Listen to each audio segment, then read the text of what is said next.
Drone trapping కేసులో కుట్రతోటే ప్రభాకర్ రావు గారు main అధికారిగా ఉన్నటువంటి ప్రభాకర్ రావు వాంగ్మూలం కూడా ఇవ్వకుండా ఉండాలని చెప్పి వీళ్ళ ఇచ్చిన ఆలోచనతో ఆయన అమెరికాలో 14 నెలలు పోయి దాచుకుంది. కేసులో కూడా ప్రభాకర్ రావు గారు ఎలా కీలకమైనటువంటి అధికారో అరవింద్ కుమార్ ఈ కేసులో కీలకమైన వ్యక్తి.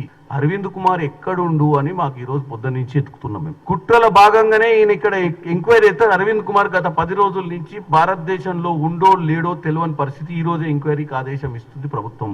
అరవింద్ కుమార్ కుటుంబ సభ్యులు కూడా ఈ రోజు అనుకునేది ఏంటంటే ఆయన విదేశాలకు పోయిందా, మరి ఎక్కడుండో కేటీఆర్ గారే చెప్పాలి, మరి అరవింద్ కుమార్ గారు ఎక్కడుండో ఆయన బయటకు వచ్చి చెప్పాలి.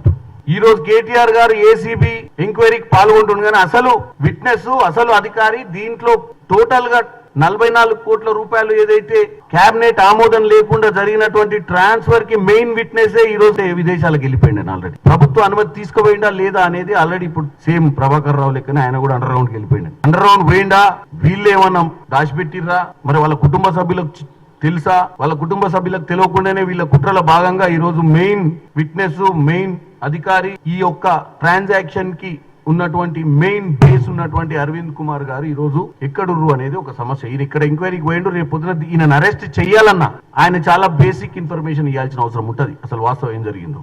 లేదంటే ప్రభుత్వం చెప్తుంది కదా నిజంగానే అరవింద్ కుమార్ గారు లేరు విదేశాలకు పోయినట్టుండ అనే వాస్తవం అని చెప్తారు కదా. పర్మిషన్ తీసుకొని ఉంటే డెఫినెట్ గా తెలుస్తుంది కదా, మనకు ఇన్ఫర్మేషన్ ఉంటుంది కదా. ఈ సమయంలో ఎంక్వైరీ జరుగుతున్న సమయంలో పర్మిషన్ తీసుకోవాల్సింది పోవాలంటే, మరి తీసుకుంటే మరి అయితే అదైతే అందరికి తెలియాలి. నేను అడిగినా కాబట్టి డెఫినెట్ గా దీనికి సమాధానం వస్తుంది.